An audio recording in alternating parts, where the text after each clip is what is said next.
그리고 또 하나는 궁극으로 우리가 지향해야 될 부처님의 가르침은 안욕따라 삼약삼불이라고 하는 깨달음이 정교로 가는 것이고, 그게 성불불로 가는 것인데, 부처님의 법을 듣는 부류가 세 부류가 있다고 그랬죠.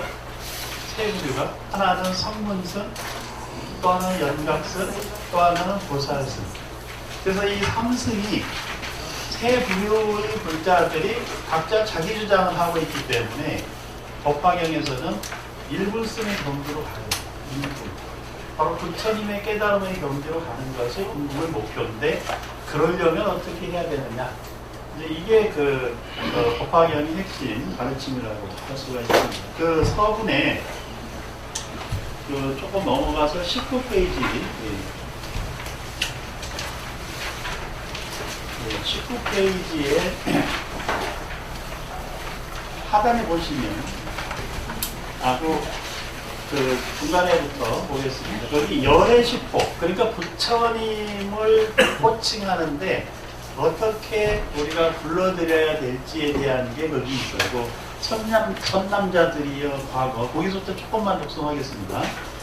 선남자들이여 과거 한량없고 가없는 불가사의한 아승기도에 그때 부처님께서 계셨으니 그 명호는 2월 등명 열애응공 정변지 명행족 선서 세간의 무상사 조장고 천인사 불세존이었습니다. 바른 법을 연설하시니 처음이나 중간 그리고 맨 나중도 잘 하셨으니 그 뜻은 매우 깊고 그 말씀은 공교하고도 묘하였으며 순인하여 섞임이 없었고 맑고 깨끗한 범행의 모습을 부족하였으므로 성문을 구하는 이에게는 사제법을 말씀하시어 나고 늙고 병들고 죽는 것을 벗어나서 마침내 열반케 하시고 병지부를 구하는 이에게는 12년 법을 잘 말씀하시고 보살을 위해서는 육바라밀을 잘 말씀하시어 안욕따라 삼약삼도리를 얻어서 일체 종기를 입게 하셨습니다. 예, 그까지만 보겠습니다. 그러니까 부처님께서 이 세상에 나오시기 전에 1월 등명불이라는 1월 등명불이 계셨고, 또 그 밑에 연등부처님도 계셨고, 또 그 연등부처님의 수기를 받은 석가모니 부처님께서 또 계셨고, 그 다음에 석가모니 부처님께서 수기를 주신 미륵 부처님이 또 계시다니, 미륵 보살인데 이제 미륵 부처님이 된다고 수기를 주십니다.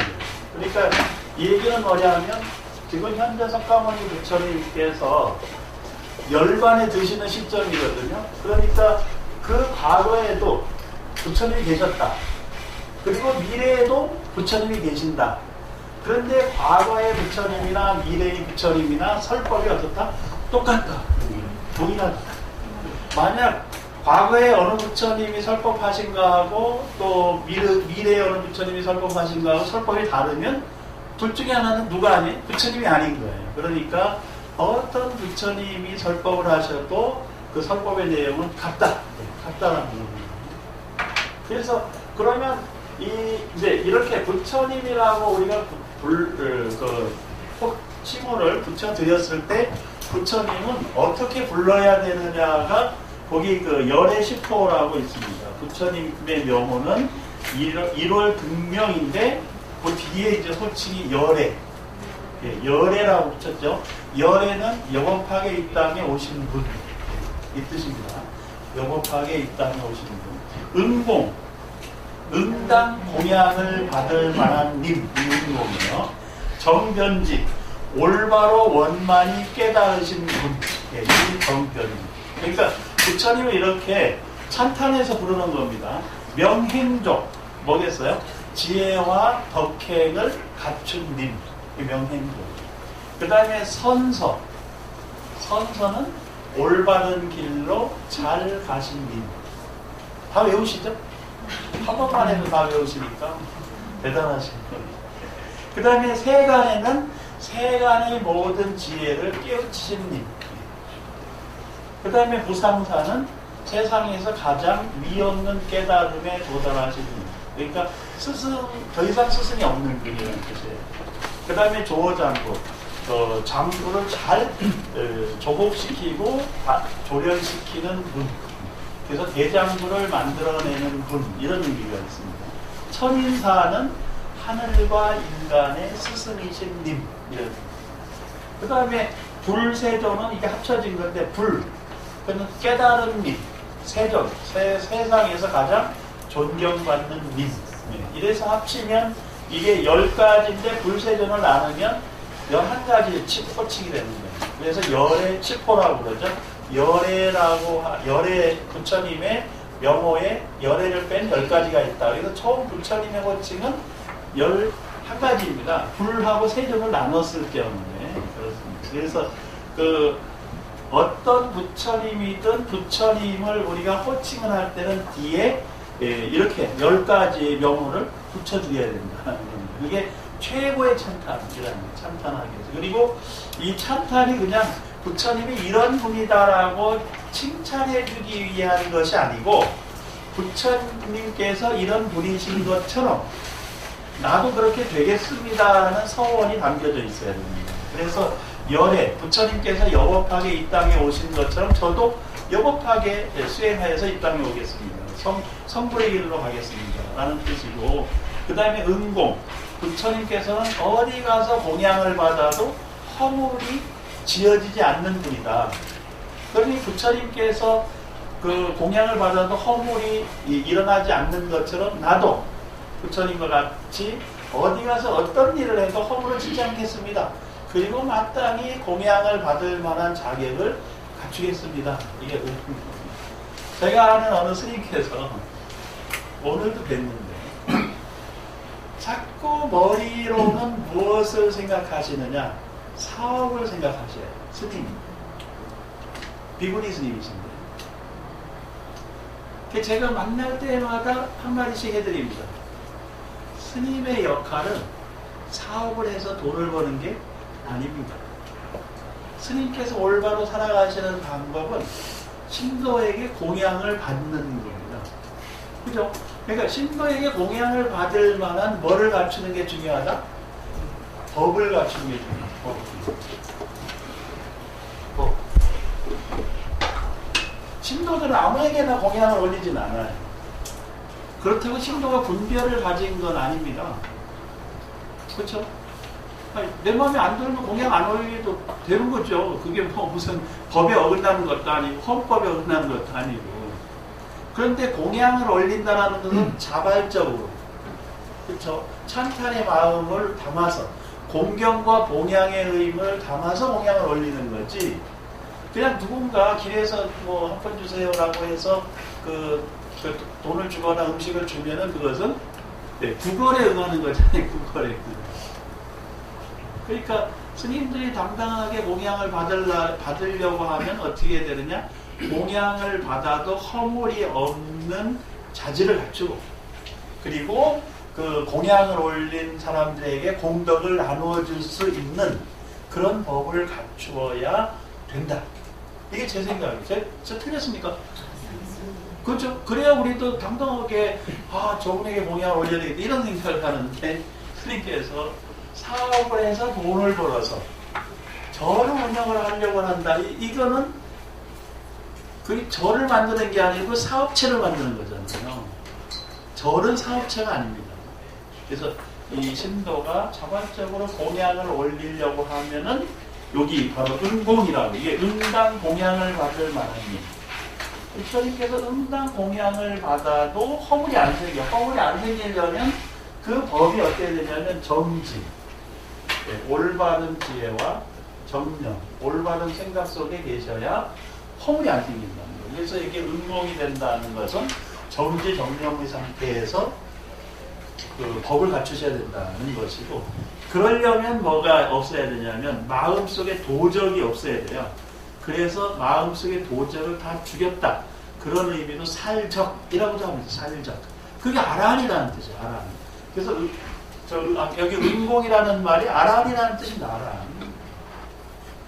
그런데 저도 이제 제가 뭐 절에서 수익을 좀 올려서 포교를 하기 위한 자원을 만들기 위해서 수익 사업을 하는 것에 대해서 근본적으로 반대하는 건 아니에요.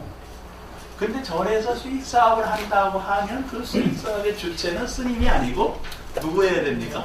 신도여야 되는 거예요. 신도가 봉사로 수익 사업해서 그 수익을 중생 교화하는 데 잘 쓴다면 나는 그건 이해한다 이게 그거는. 그런데 사업을 해가지고 스님이 절을 운영하고 신도에게 나눠주겠다. 이것은 차라리 기업을 하는 게 낫죠. 그래서 제가 이제 스님들하고 얘기할 때 스님들이 수익 사업을 해야 된다 이런 얘기를 하시면 뭐 할 건 해야죠. 필요하면 해야 됩니다. 그러나 스님이 하는 거 아닙니다.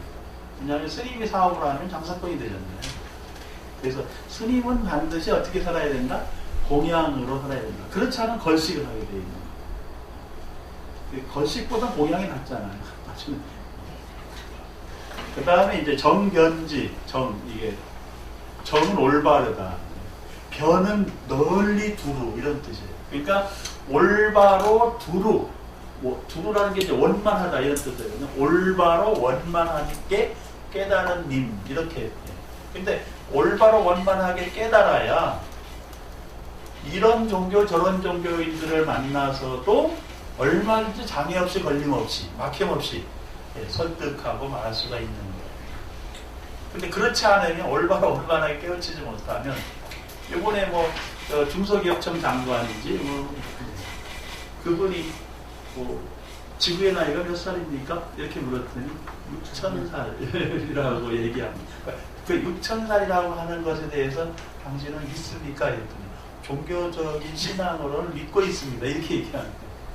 그거는 올바로 원만히 깨달은 게 아닌가. 그러니까 이 세상 사람들이 다 아니라고 하는데 자기는 그렇게 믿고 있다는. 기독교인들조차도 기가 차는 거예요, 지금. 그게 창조 과학에서 한다는 얘기입니다. 이런 얘기를 하고 있어요. 그래서 그 신앙이 현대의 과학적 지식과 배치되면 그 신앙은 뭐가 됩니까? 미신이 되는 거예요. 미신. 그래서 요즘 이웃 종교가 자꾸 미신으로 전락해 가고 있는 거예요. 그래서 이건 똑같이 마찬가지로 불교에게도 적용이 된다. 현대인이 가장 이상적인 과학적 지식과 기술로 이미 축적해 놓은 지식과 지혜를 불교가 부정해버리면 어떻게 된다? 불교도 미신이 된다. 스님들한테도 계속 요즘 제가 학교 가서 스님들한테 강의하면서 이 얘기를 해요. 그러니까 어느 스님이 딱 하시는 말씀이 교수님, 그러면 과학적으로 규명하지 못한 신비한 종교적 현상들이 있는데 그런 거는 어떻게 생각하십니까? 그리고 자꾸 그렇게 말씀하시면 불교가 세속화되는데 그 세속화해도 된다는 얘기입니까? 이래서 말씀하십니까? 그렇지 않습니다. 불교가 부처님의 지혜가 올바로 원만한 법이라고 하면 그게 어느 관점에서 이야기를 해도 과학적이고 합리성을 벗어나지 않는다. 그러면 왜 우리가 알지 못하는 게 있습니까? 그것은 우리가 무지해서 아직 모를 뿐인 거지. 다 부처님의 가르침은 절대로 어떤 법도 앞으로도 마찬가지로 개발되고 발전되는 수많은 과학적 지식과 기술들에 대해서 전혀 벗어나지 않는 얘기를 하고 계신다는 거예요. 그러니까 부처님 법을 제대로 깨우친 사람은 정변지가 된다. 근데 이걸 모르니까 신비하게 포장해가지고 마치 그런 게 있는 것처럼 착각하게 만드는 게 종교의 소스예요. 그래서는 안 된다. 그렇게 가면은 어떻게 되냐? 그게 불교가 됐든 기독교가 됐든 카톨릭이 됐든 다 망하는 거예요. 그래서 그 카톨릭에서도 교황이 그 어느 뭐 성모 마리아가 막 피눈물 흘린다는 거 들어보셨죠? 그 TV에도 막 나오고 그러잖아요. 교황이 뭐라고 그랬어요? 그 교황님이 대단하시더라고요. 성모 마리아가 피를 흘리는 것은 하나의 현상일 뿐 그것은 진리가 아닙니다. 그것을 믿고 따를 이유가 없습니다. 이게 교황의 얘기예요. 그러니까 교황님이 아주 제대로 머리가 박혀 있는 거예요, 지금. 카톨릭이 발전하는 것이 그동안의 수많은 문제와 오류를 범했습니다. 가톨릭이. 그런데 지금 교황은 제대로 보고 있다는 거예요. 제대로. 그런 거 믿지 마라 이게. 그래가지고 뭐 무슨 생명수 기적 이 하나도 하나님의 뜻이 아니라는 겁니다. 교황이 그렇게 얘기하니까요. 저는 또 그냥 모골이 소면이죠. 저렇게 지혜로운 사람이 있다는 거야? 이게 불교에서 스카우트 해와야 되거든요. 네, 그래서 우리가 이제 무지하기 때문에 규명하지 못하는 현상들이 있다고 해도 그것이 현재의 과학적, 기술적 지식과 지혜로 전혀 설명할 수 없다. 그러면 그것은 진리라고 얘기할 수 없다. 만약 그렇게 자꾸 믿으면 뭐가 된다? 미신이 된다. 그래서 대부분의 종교들이 나왔다가 사라지는 이유가 뭐냐? 미신으로 전락하기 때문에 사라지는 거예요. 부처님은 애초부터 미신을 얘기하지 않으셨는데 이 깨달음을 잘 이해하지 못한 중생들이 자꾸 미신화 시켜가지고 만들어가는 거죠. 그래서 잘 이걸 이제 보셔야 되는데 여기 들어있는 게. 자, 그건 이제 그렇다 치고, 그 다음에 성문을 구하는 사람, 20페이지 보면 성문을 구하는 분에게 사제법을 설했다. 그러니까, 성문선에게는 사제법. 사제법이라고 하는 게 사성제를 의미합니다. 사제법을 설해서 나고 늙고 병들고 죽는 것을 벗어나서 마침내 열반에 들게 하는. 그러니까 이 사성제에 나고 늙고 병들고 죽는 것, 그러니까 생로병사잖아요.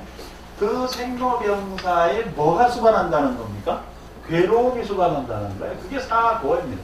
사고, 네 가지. 그러니까 여기서 열반에 든다라고 하는 것은 네 가지 괴로움이 소멸된 삶을 의미하는 거예요. 이게 그래서 이게 타파가 되면 거기에 뭐 같다고 한다? 열반이라고 하는 니르바나라고 하는 그 번뇌의 불꽃이 사라진 것을 의미해요. 번뇌의 불꽃이 사라진 것. 그런데 그 번뇌의 불꽃의 가장 큰 요인이 생로병사라는 겁니다. 그래서 그 중에서도 우리가 지금 살아있는 사람들의 가장 큰 번뇌 요인은 죽음이에요. 죽음에 대한 죽음의 문제가, 죽음을 어떻게 받아들이느냐가 무엇을 일으켜요? 불안, 공포, 네, 이런 걸 일으킵니다. 불안과 공포. 그리고 이런 불안 심리, 공포 심리가 또 폭발하면 분노가 일어나요. 그래서 그리고 이제 욕심이 생깁니다. 내가 곧 죽을 텐데 이러면서 곧 죽을 텐데 그러면 다 써버려야 된다고 생각할 것 같은데 절대 그렇지 않아요. 인간의 욕심은. 왜냐하면 그 후손에게 물려줄 욕심이 있잖아요. 여러분들은 뭐 자녀분들에게 뭐 물려줄 생각은 전혀 없으시잖아요. 조금 남아있으니까. 가실 때 다 수미정사에다가 공양 올리고 가실 거 아닙니까? 그래서 사실은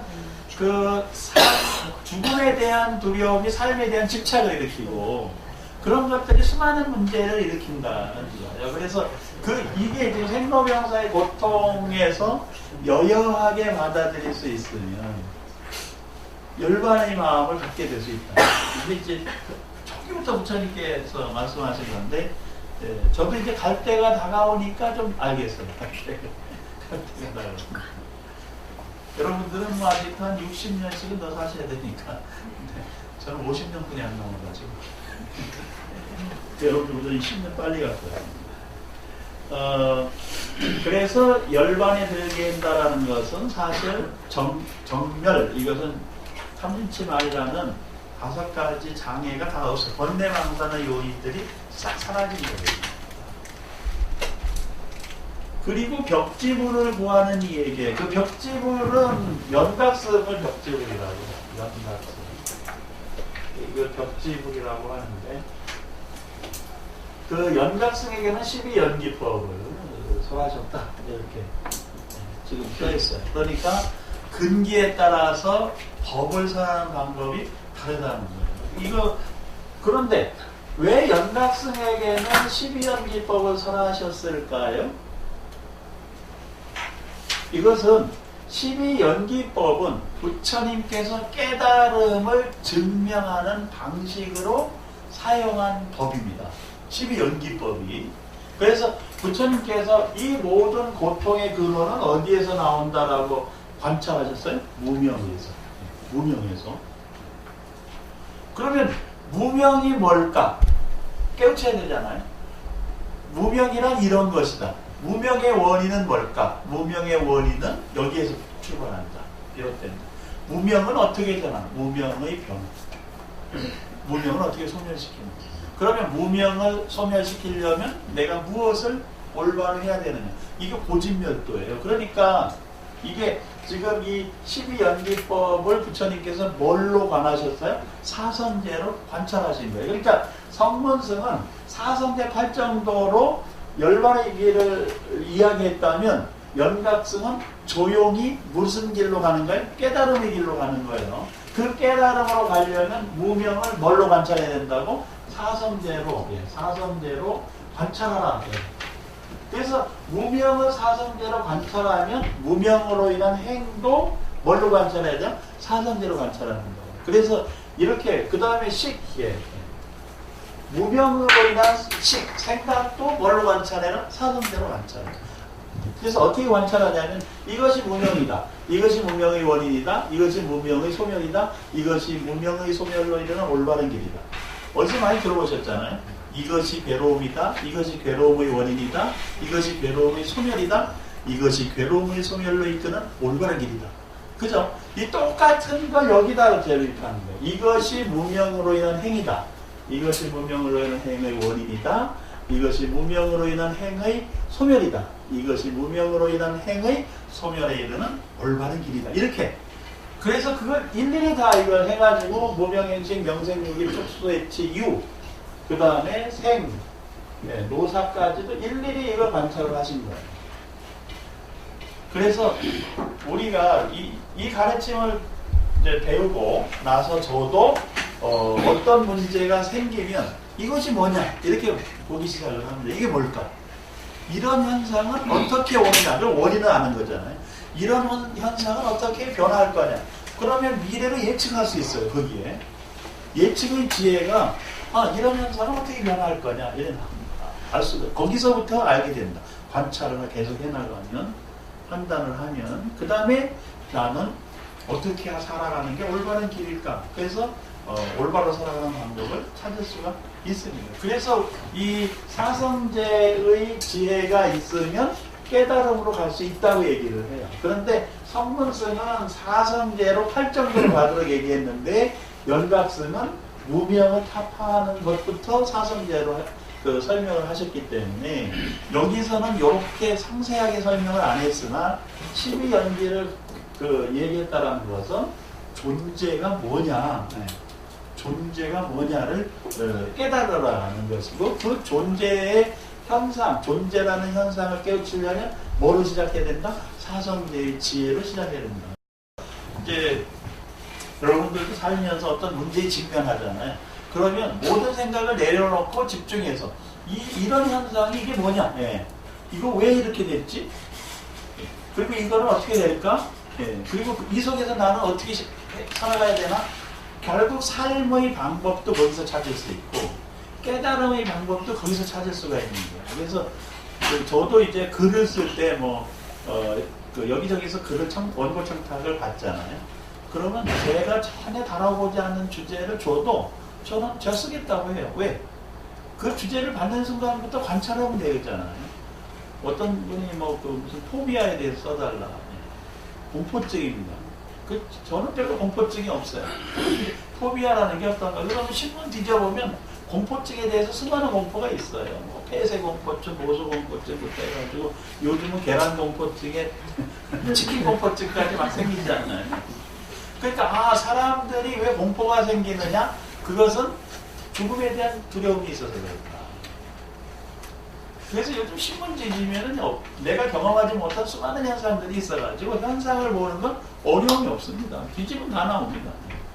그러면 왜 이런 현상이 왔을까? 아, 현대인들이 요즘 상당한 심리적 불안감이 있다.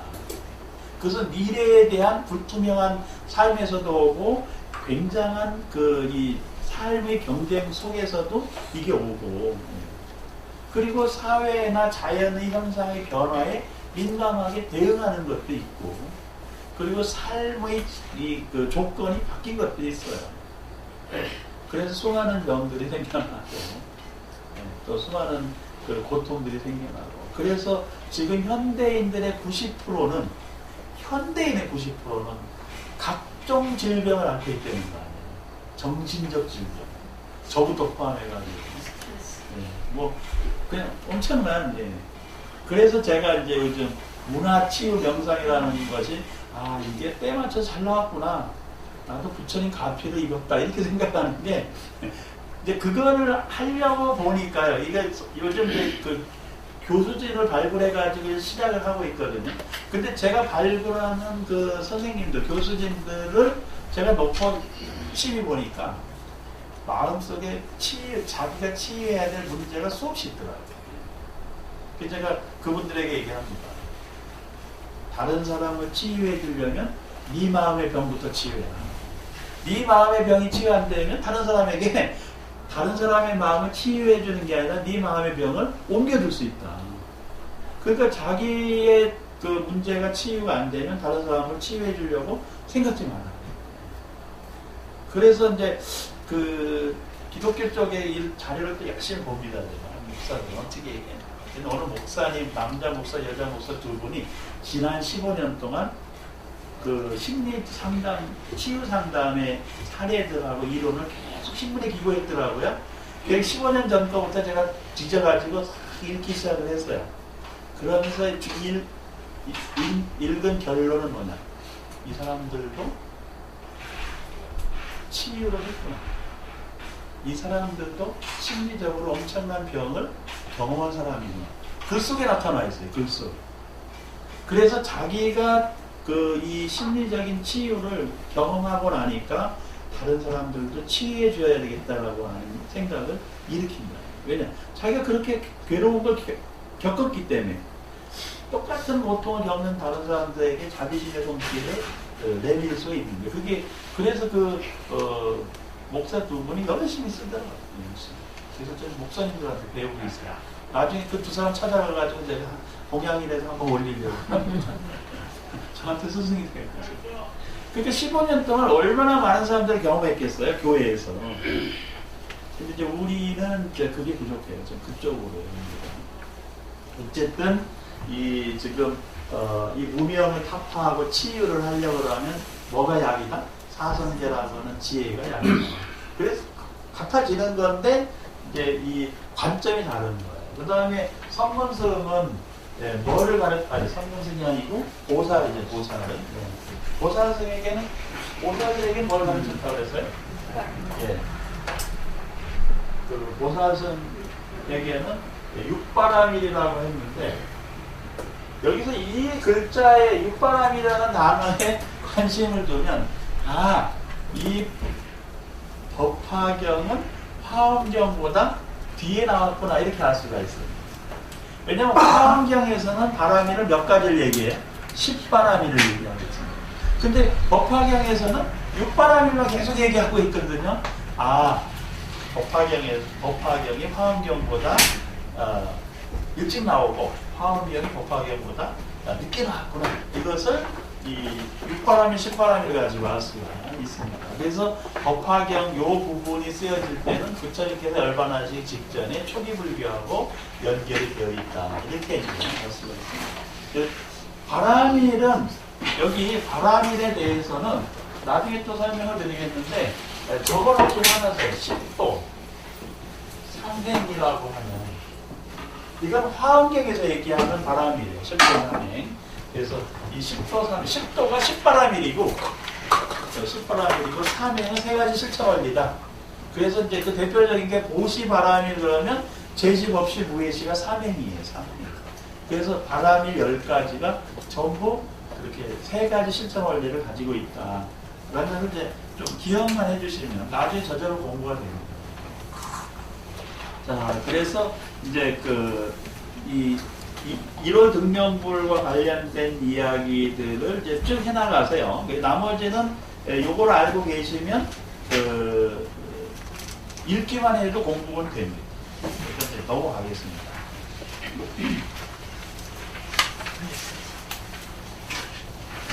31페이지를 작성을 하겠습니다.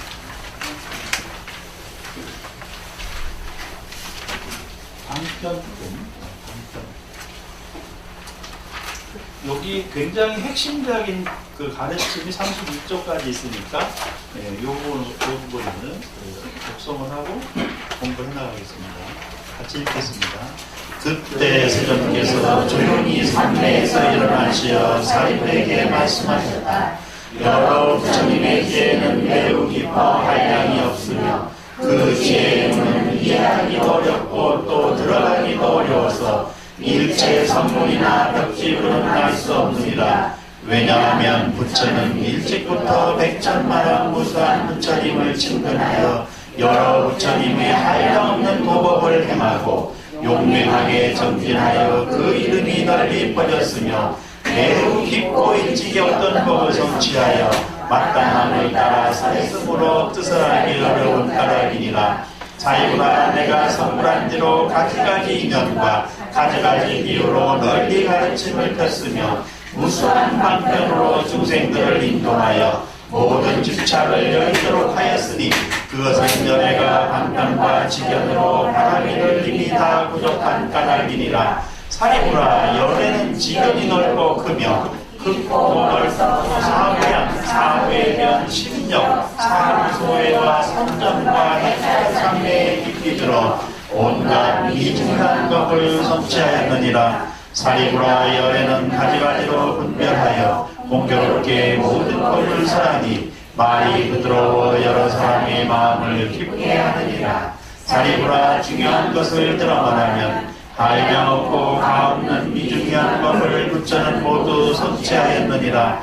그만두어라 사리부라, 다시 말할 것이 없느니라. 왜냐하면 부처가 성취한 가장 희하고 이해하기 어려운 법은 오직 부처님들만이 모든 실상의 법을 다 하셨기 때문이라. 이른바 이와 같은 모양, 이와 같은 성품, 이와 같은 체, 이와 같은 힘, 이와 같은 작용, 이와 같은 원인, 이와 같은 인연, 이와 같은 결과, 이와 같은 가품, 이와 같은 근본과 끝과 구경 등이니라. 예, 거기까지만 하겠습니다.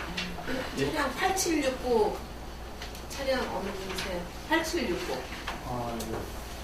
스타렉스요? 예, 모르겠어요. 8769 차량 좀.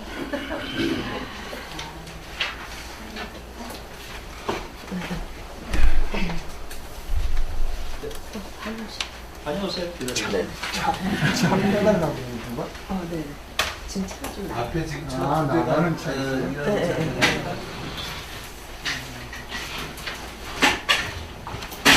예, 여기서 이제 방편이라는 말이 나옵니다. 방편.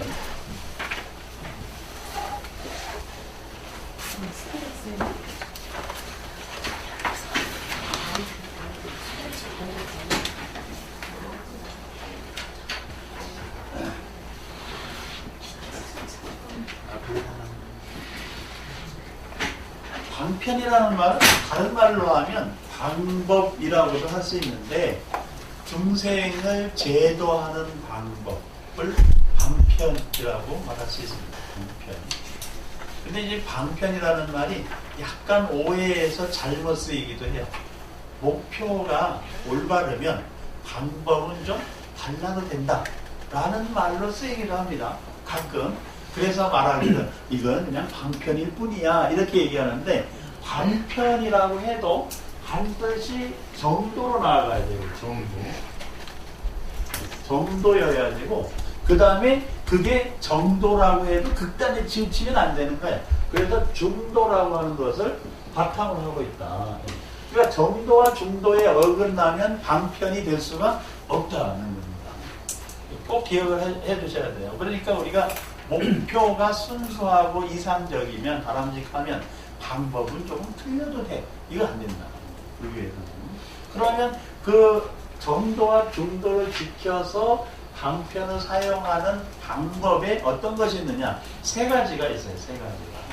그게 하나는 진취, 진취향과 방편. 이게 첫 번째예요. 써놓고 설명할 텐데요. 두 번째는 교회, 유무, 방편. 두 번째가 교회, 유무, 방편. 카톨릭 교회를 의미하는 게 아닙니다. 이거는 교회. 세 번째는 불사, 불수, 방편. 이렇게 세 가지 방편. 그러니까 정도와 중도를 통해서 이 중생들을 제도하는 방법의 세 가지 원칙을 얘기하고 있어요. 세 가지 원칙. 그게 하나가 진취향과, 두 번째가 교배 유무, 세 번째가 불사 불수. 이 세 가지. 그래서 이 방편의 바라밀이 방편 바라밀의 3행에 해당이 되는 겁니다. 저기 10도 3행 중에서 그 7번째 바라밀이 바로 방편 바라밀인데 그 방편 바라밀의 세 가지 실천 원리, 3행이 이 세 가지라는 거예요. 그래서 이제 법화경에서 얘기하는 방편도 이 원칙에서 벗어나면 안 된다는 겁니다. 그래서 그러면 이제 앞에 1번부터 다시 설명을 해 나가면 진취향과 방편은요, 어떤 사람을 제도하든 누구를 이롭게 하든 도와주든 향해서 가야 되고 좋은 결과가 있어야 된다는 거예요. 이게 향과라는 게. 그러면 뭐를 향해서 가야 되느냐? 그 성인의 경지로 향해서 가야 된다는 거예요. 중생에서. 그러니까 중생심에서 성인의 경지로, 그때 그 성인이 뭐냐? 아라한의 경지로 가는 과정을 의미해요. 이게 향과는. 그래서 이 보통 중생심에서 벗어나지 못한 일반인들이 그냥 어느 날 한순간에 푸떡 깨우쳐가지고 아라한도 되고 부처님도 될 수 있다. 이게 도노돈수예요. 도노돈수입니다. 근데 그 도노돈수가 보통 중생들이 쉽지는 결코 않아요. 그래서 이 향과 아라한이 되는 것에 4단계를 정하고 있습니다. 하나는 이 예류 향이 있고 과가 있다. 예류향, 예류과. 그래서 예류를 수다원이라고 합니다. 수다원. 그 다음에 일레도 일레 향이 있고 과가 있고. 그 다음에 불환도 불환향이 있고 과가 있고. 그 다음에 이것 위에 뭐가 있어요? 아라한이 있는 거예요. 그래서 지금 진취향과 방편은 뭐냐? 중생심을 가지고 있는 사람들이 중생심을 버리고 예류향, 예류과로 나아가게 하고, 예류과에 도달한 사람은 일레향, 일레과로 나아가게 하고, 일레과에 도달한 사람은 불환향, 불환과로 나아가게 하고, 그리고 불환과에 도달한 사람은 아라한향, 아라한과로 나아가게 해야 된다. 그래서 이 얘기를 뭐라고 그러냐면 사쌍 8배 4쌍의 8부류의 그 성인의 단계를 이렇게 표현하고 있어요. 그러니까 내가 아라한, 완전한 아라한, 부처님의 깨달음의 경지로 가려고 하면 어디부터? 예류부터 시작을 해서 앞으로 계속 나가야 된다. 우리가 지금 이 불교를 공부하는 것도 점점 앞으로 나가기 위해서 공부하는 것이고, 어떤 사람은 근데 이걸 생략할 수도 있어요. 이것도 생략할 수 있어요. 이렇게 바로 갈 수도 있어요. 그러나 흐름에는 들어야 됩니다. 흐름에는 들어야 돼요. 그래서 부처님의 제자들도 다 이 과정을 거쳐서 아라한이 됐습니다. 그런데 그러면 예류 예류과가 뭐냐? 수다원양, 수다원과가 뭐냐? 그것은 세 가지 문제가 해결이 되면 수다원과에 도달했다. 이렇게 얘기를 해요. 그러면 세 가지 문제를 해결할 수 있도록 이끌어줘야 된다는 겁니다. 그 세 가지 문제가 뭐냐? 첫째가 유신견. 유신견. 그 다음에 두 번째가 계급치견. 세 번째가 의심. 이렇게 세 가지. 이게. 예류과에 도달하려고 하면 유신견, 계급치견, 의심. 이 세 가지가 타파가 돼야 되는 거예요. 그럼 유신견은 뭐냐? 나라고 하는 존재가 여기 영원히 존재한다. 계속돼서 존재한다. 라고 생각하는 게 유신견. 그러면 이 유신견을 타파하려면 우리는 뭘 배워야 될까요? 나라고 하는 존재는 어떻게 형성됐다? 지수화풍이 요소. 나라고 하는 존재는 지금 여러분이나 저는 여기 어떻게 왔어요? 바로 그게 굉장히 중요한 정답인데 이걸 외우니까 자꾸 잊어버리는 거예요. 생명은 어떻게 만들어졌습니까? 그 중소기업청 장관 후보자에게 물으면 생명은 하느님이 창조하셨다 이렇게 대답할 거란 말이에요. 근데 여러분들은 뭐라고 대답합니까? 생명을 누가 창조해 줬습니까? 그럼 어떻게 왔다고 그래요? 이거 스스로 깨우쳐야 되는데 답은 이거 연기적으로 왔다. 연기법. 조건이 부합하면 만들어지고 조건이 소멸하면 사라지는 게 생명의 근원이라는 거예요. 조건이 부합. 그 조건이 좋아지고 적응하면 어떻게 한다? 발전한다. 조건이 나빠지면 어떤 퇴보한다. 그런 거예요. 이게 생명이. 그래서 그 모든 생명은 연기적 존재다라고 하는 걸 깨우치면 유신견, 나라고 하는 존재가 여기 영원히 산다 또는 영원히 살아야 된다, 영원히 살고 싶다 이런 생각을 버린다는 겁니다. 이거 유신견 때문에 뭐가 일어나요? 아상, 아집, 악연, 악취 이런 게 계속 일어난다. 그러니까 이 유신견을 받아들이는 게 굉장히 어려운 일이에요. 여러분들 다 받아들이셨어요? 그래도 설문조사를 하잖아요. 불자들의 30%는 당신은 어떻게 이 세상에 왔습니까? 이러면 하느님이 창조했습니다. 이렇게 대답해요. 불자인데. 불자인데 그러죠. 불자인데. 그러니까 불자인데 불교가 뭔지 모르는 거죠. 부처님의 가르침의 시작은 어디부터가? 연기법이에요. 연기법. 연기론, 연기법. 그런데 우리는 이제 부처님께서 이걸 깨우쳐서 제시하기 전에는 뭐라고 믿었어요? 동양 사람들은 숙명론. 전생부터 이렇게 되어왔다는 이렇게.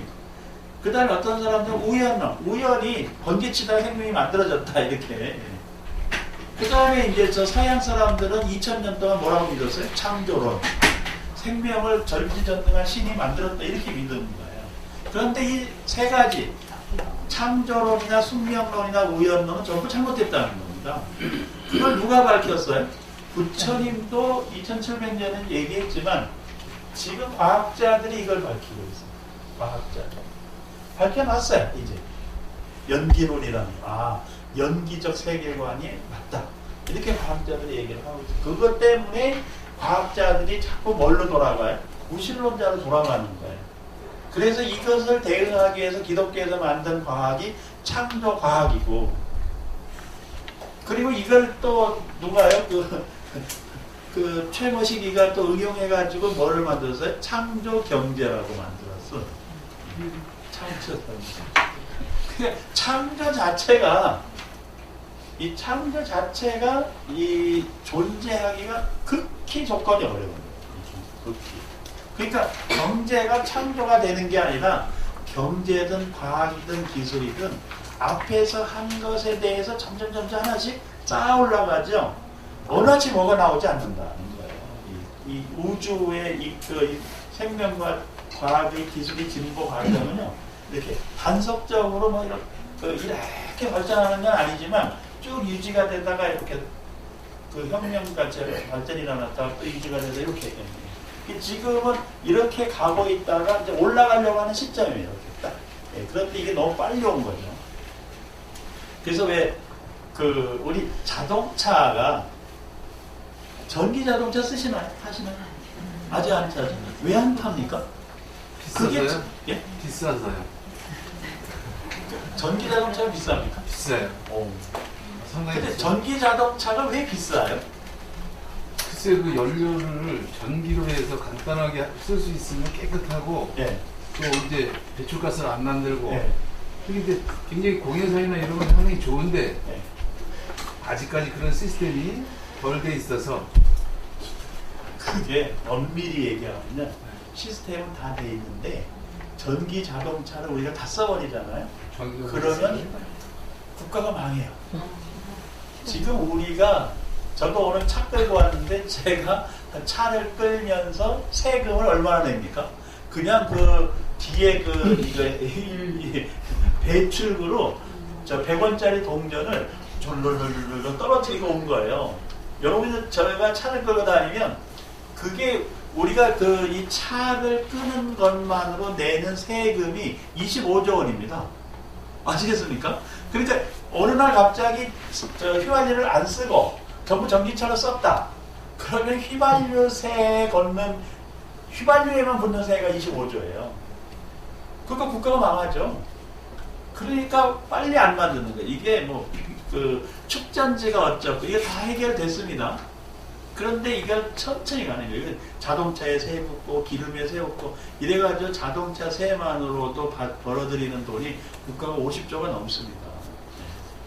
근데 이게 하루아침에 날아가게 되어 있으니까 그리고 그 자동차를 엔진을 만들 이게 전기 자동차가 되면은 엔진이 필요가 없잖아요. 축전지만 있으면 가는 거니까. 엔진하고 자동차의 부품이 총 4만 개가 들어가는데 엔진 부품에 10,000개 이상 들어가요. 예. 그러니까 엔진 만들어서 먹고 사는 사람 다 들어간다? 망한다. 그러니까 천천히 만들기 천천히. 제가 96년에 중국에 갔더니 중국에 자동차가 많지 않은데 중국 사람들이 굉장히 편하게 살더라고요. 그게 뭐냐면 오토바이 같은 자전거가 있어요. 그 자전거에 배터리를 달아가지고 96년에 중국 사람들이 그걸 타고 다니더라고요. 사실은 그거 탈 때가 그 사람들 행복한 거예요. 지금은 중국 사람들한테 우리가 차 팔아먹잖아요. 북경은 아주 교통지옥이 됐어요. 96년에는 교통지옥이라는 게 없었습니다. 북경이. 지금은 북경 사는 사람들도 자동차를 등록하려면 1억 원 넘게 줘야 된대요. 번호판 값만 1억. 네. 차값 말고. 네. 아주 대단한 나라예요, 진짜. 근데 그게 왜 그러냐? 우리가 차를 팔아먹었잖아. 현대자동차. 지금 이제 망해가고는 있으나. 그래서 이 얘기는 뭐냐면, 사실 과학기술로 상당한 수준으로 올라가 있는데, 그것을 우리가 활용하는 데는 시간이 걸리는 이유가 뭐다? 사회 경제적 조건과 부합해야 이게 뜨는 거지. 그게 안 되면 아무리 과학기술이 발전돼 있어도 우리가 활용할 수는 없어요. 근데 그 연구소에서는 많이들 이제 개발을 해놓고 있는 거예요. 계속. 근데 그 개발이라고 하는 게 없는 걸 만드는 게 아니라 하나씩 쌓아가는 겁니다. 그래서 이제 여하튼 저 연기법이라고 하는 게 그런 이치를 제대로 설명하는 원리다라고 하는 걸 꼭 기억하셔야 됩니다. 그러니까 이게 연기법의 이치를 받아들이지 못하면 유신견이 타파가 안 되고 어디에 들을 수가 없다? 예류가 될 수가 없다.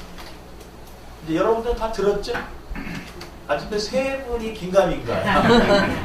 그 다음에 이제 계금치견이라고 하는 건 잘못된 종교적 계율에 집착하는 거예요. 이 계금치견.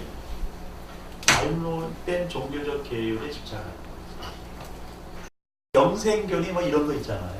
뭐 사이비 종교도 계속 나오는 게 그 사람들의 일에 대한 불안감을 자극해가지고 돈 벌어먹는 거예요. 그 왜 휴거라고도 들어보셨죠? 휴거. 다비선교회인가? 휴거. 그래가지고 생중계 했잖아요, 그거. 근데 휴거가 안 일어났어요. 1999년 12월 24일 날인가 휴거가 됐다고 해서 그 다비선교회 앞에 카메라들 양치하고 해가지고 이제 휴거가 일어날 거라고. 휴거가 뭡니까? 예, 지구가 멸망하면서 14만 4천 명은 이렇게 들림돼가지고 천국으로 간다는 거예요. 지구가 멸망할 거라고 막 목사가 난리를 치고 그래가지고 이제 카메라맨들이 막 그걸 장착하고 이렇게 했는데 12월 24일 12시가 넘었는데도 휴가가 안 일어났어. 그래서 딱 물어봤더니 목사님이 뭐라고 대답했어요? 제가 기억하는데 제가 열심히 기도를 해가지고 휴가가 연기돼서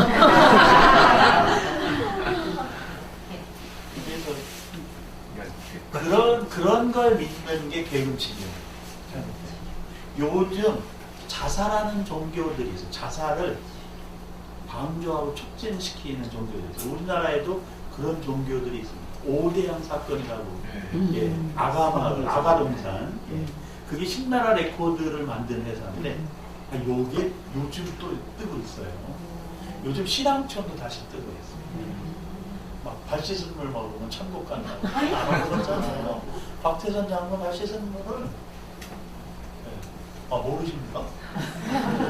우리 또 통일교에서는 또 뭡니까? 교주가 초야권을 가지고 있던 거 모르시나요? 무슨 글씨? 못 들어봤어요? 무조건 짝져주면 살아야 돼요. 네. 초야권이라는 게 여자가 결혼해서 처음으로 누구하고 교주하고 하는 밤 자야 돼. 이게 초야권. 근데 이게 어디에 있었느냐? 중세 유럽에 신부들이 가지고 있었다니까요. 모르셨죠? 우리는 모르는 게 너무 많아요. 아주 웃기는 종교 아닙니까?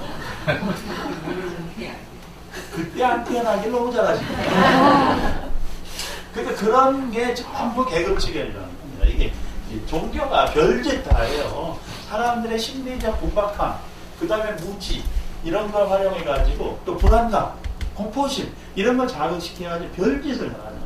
그 중세 유럽에서 카톨릭이 마녀사냥 아시죠? 지금 태어난 게 얼마나 행복한지 몰라요. 우리 보살님도 그때 태어났는데 거의 마녀 수준. 너무 많이 알잖아. 그 마녀가 이거는 아니야. 예. 이건 안 됩니다. 이건 진리가 아닙니다. 이렇게 얘기하면 마녀가 되는 거예요. 바로. 그래서 누굽니까? 유럽의 유명한 여자 잔다르크가 결국은 뭘로 죽었어요? 마녀로 화형당해서 너무 똑똑하니까 19살인가 18살인데 그 유럽을 구한 여자예요. 18살에. 근데 사람들이 막 따르고 똑똑하니까 그냥 화형시켜 주겠어요. 쟤는 마녀다 이래가지고. 그래서 지금 이 사이비 종교가 아주 지금 파는 치고 있어요. 지금 우리 불교도 지금 사이비라고 얘기 안 하는데 사이비 종교들이 사이비성 불교 단체들이 막 생겨나기 시작했습니다. 그래서 이 사이비에서 벗어나야 돼요. 올바로 아까 얘기했잖아요. 정도와 중도를 믿고 따라가는 종교여야지 계급치견에 빠지면 그거는 예류가 될 수가 없다. 그래서 우리들 신행의 삶 속에서도 저게 기준이 굉장히 중요한 기준. 그러니까 요즘도 이런저런 종교들이 막 현혹하는데 건전한 가정을 깨는 종교는 절대적으로 사입입니다. 그러니까 집에 문서 가지고 나오세요 이런 종교 현혹되면 안 됩니다. 근데 우리 보살님들이 너무 이게 그냥 그 인간한테 치이고 막 지금 고통스러우니까 문서 가지고 나오세요. 그러니까 줄줄이 또 간 분들이 계셔. 어딘지 잘 모르시는데 이거 얘기했다가 사입인지 아닌지를 지금 그 얘기 하잖아요. 문서 가지고 나오라 이러면 사입이네.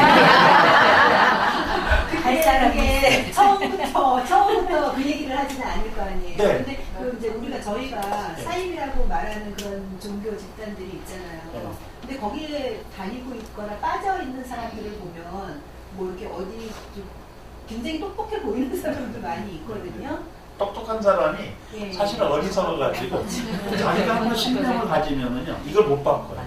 좀 어리석은 사람은 이 얘기 되면 이것 설깃하고 저 얘기 저것도 설깃한데 아주 똑똑하면 자기가 한번 믿잖아요. 그 진리라고 그냥 고지못대로 믿어버려요. 그래서 오히려 속칭 머리가 좋고 똑똑하다라고 하는 인간들이 오히려 더 어리석은 구석이 있어서 사이비 종교에 잘 빠진다. 그게. 근데 이게 왜 그러냐면 자기가 가지고 있는 그 신념이 꺾이는 걸 두려워해서 그래요. 자기 신념에 대한 집착이에요. 그리고 자기가 믿은 것이 잘못됐다고 하면 창피하거든. 그래서 잘못된 것도 눈 감고 그게 올바른 줄 믿어간다. 그러니까 사이비 종교들의 대표적인 사례가 집에서 집문서 들고 나오세요 이렇게 그런 종교도 있습니다 지금도. 그래가지고 이분들이 또 이걸 집문서 들고 중곡동으로 갔다 그러다가 또 동해로 갔다가 또 뭐 저 산청으로 갔다 제주도로 갔다가 제 얘기를 알아들을 만한 분이 여기도 있을 텐데 문서 들고 가본 분은 알 텐데 요즘 이웃종교인 기독교에서 신천지라고 또 있어요. 젊은 애들 데려다가 미치 하입니다. 그러니까 사회 윤리 도덕을 거슬리는 종교 이거 다 사입이에요. 그 다음에 그 가정을 해체시키는 종교 이거 사입입니다. 그래서 우리가 종교가 해야 될 일은 사회를 안정시키고 발전시키는데 기여해야지 사회를 해체시키고 사람들을 도덕적으로 괴롭히고 하는 것은 잘못된 것이다. 그 다음에 세 번째는 이거 의심입니다. 의심. 뭐를 의심하냐면 진리를 의심합니다. 진리를 의심하면 뱅글뱅글 돌게 돼 있어요. 저도 옛날에 그 지리산 세석병전인가 뭐 어디서 길을 잃었거든요. 혼자서. 그래가지고 이걸 찾는데 밤중에 한 10시부터 이 길을 찾는데 나중에 보니까요. 뱅글뱅글 돌고 있더라고. 근데 내가 뱅글뱅글 돈다는 걸 어떻게 알았느냐. 하도 끝이 없어요. 근데 똑같은 거 본 것 같은데 또 그게 뭐냐면 하도 2시간 3시간들 헤매는데도 길이 안 나와가지고 이제는 그 나뭇가지를 꺾기 시작을 했어요. 가면서 이렇게. 그래서 계속 꺾으면서 이렇게 가서 보니까 나중에 내가 꺾었는데 또 왔더라고. 마치 뭐 귀신에 걸린 듯한. 그 지리산에서 이제 그 동료들도 있고 길도 있고 한번 하룻밤 혼자 지낸 적이 있거든요. 그게 굉장히 그때 내가 이제 생각을 합니다. 맞아. 내가 알고 있는 지식과 판단을 믿고 그냥 갔으면 이렇게 돌지 않는데 이렇게 가면 아니야 이쪽일까 저쪽일까 이쪽일까 아니야 이쪽으로 가야 돼. 그래 또 오른쪽으로 돌아요. 그러니까 사람이 한 번 오른쪽으로 돌기 시작하잖아요. 계속 오른쪽으로 돈다는 거 아십니까? 도둑놈이 경찰에 쫓겨가지고 가다가 골목길로 한 번 오른쪽으로 돌았어요. 그 사람은 다음 골목길에 나오면 또 올라 돈다? 오른쪽으로 돈다. 자기가. 그래가지고 누굴 쫓아가는데 한 번 오른쪽으로 돌았다? 그러면 긴가민가 할 때 어디로 돌아라? 오른쪽으로. 그래서 별그 생각이 들어요. 그래서 제가 보니까 우리가 일반적으로 공부해서 얻은 지식과 지혜가 확실히 자기 살림이 되면 자기 확신이 생기는데 자기 확신이 부족한 거예요. 그러면 긴가민가 하고 방황하다가 어디로 온다? 제자리에 또 돌아와서 또 출발해. 그런데 한참 가다가 또 돌고 돌아서 또 와요 이게. 인생이 그런 것 같아요. 돌고 돌아서 제자리에 온다.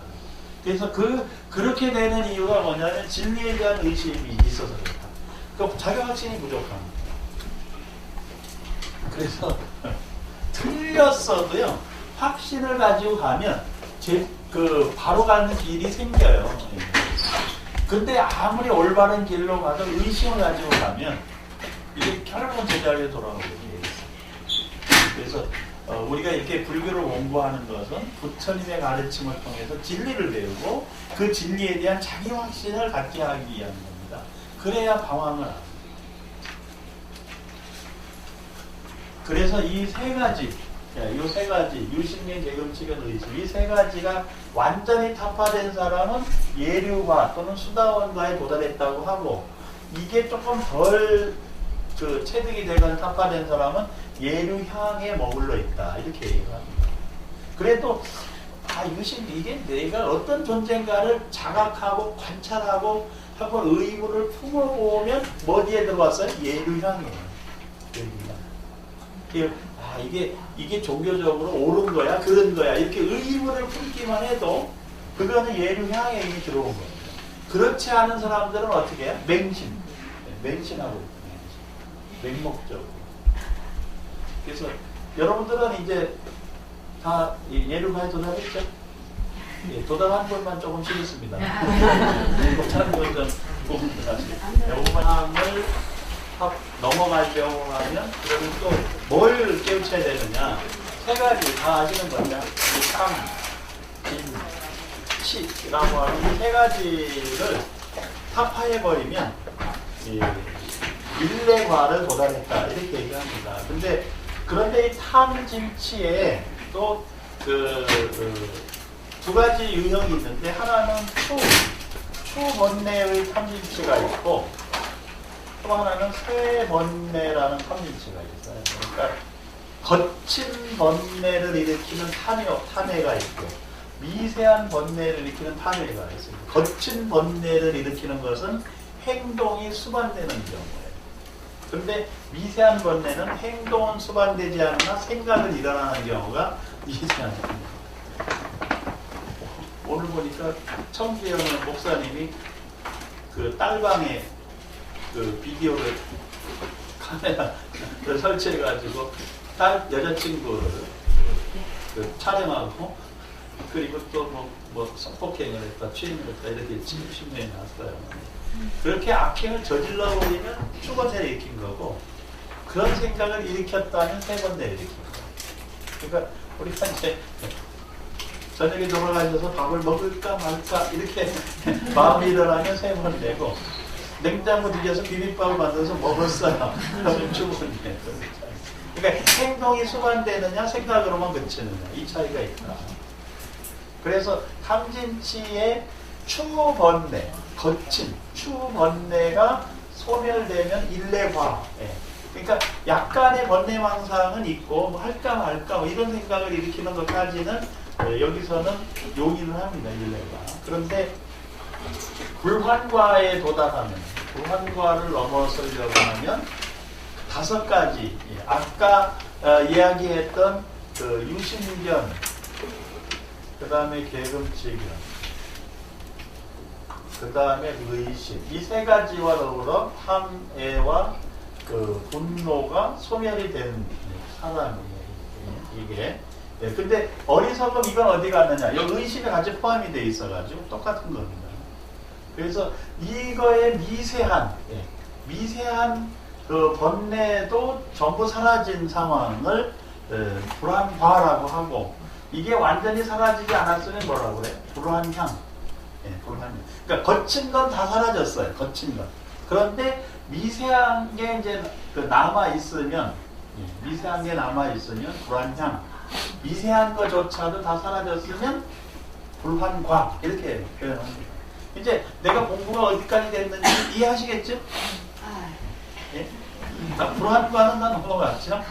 그런데 이런 것이 미세한 게 다 없어지려고 하면은 보통 사람들이 다 없어지려고 하면 언제쯤 없어지느냐? 죽기 직전이에요. 네, 죽기 직전이에요. 그래서 제가 경전을 뒤져보니까 경전을 샅샅이 찾아보니까 불환과에 도달한 사람들은 어떤 사람들일까? 대개 죽기 일주일 전, 한 달 전에 이거에 도달하더라고요. 그러니까 불환과에 도달하는 걸 결코 좋아할 일만은 아닙니다. 미세한 건 미세한 게 남아있는 거예요. 그러니까 욕망이라고 하는 미세한 것도 남아있고 돈에 대한 미세한 것도 남아있고 보니까 우리 아버지가 그 돌아가시기 전에 마지막까지 베개 밑에다가 돈을 갖고 계시더라고요. 내일 돌아가실지 모레 돌아가실지 간당간당 하시는데 그 베개 밑에서 돈을 꺼내가지고 간병하는 아주머니에게 드리면서 한마디 이렇게 하시더라. 우리 같이 살까?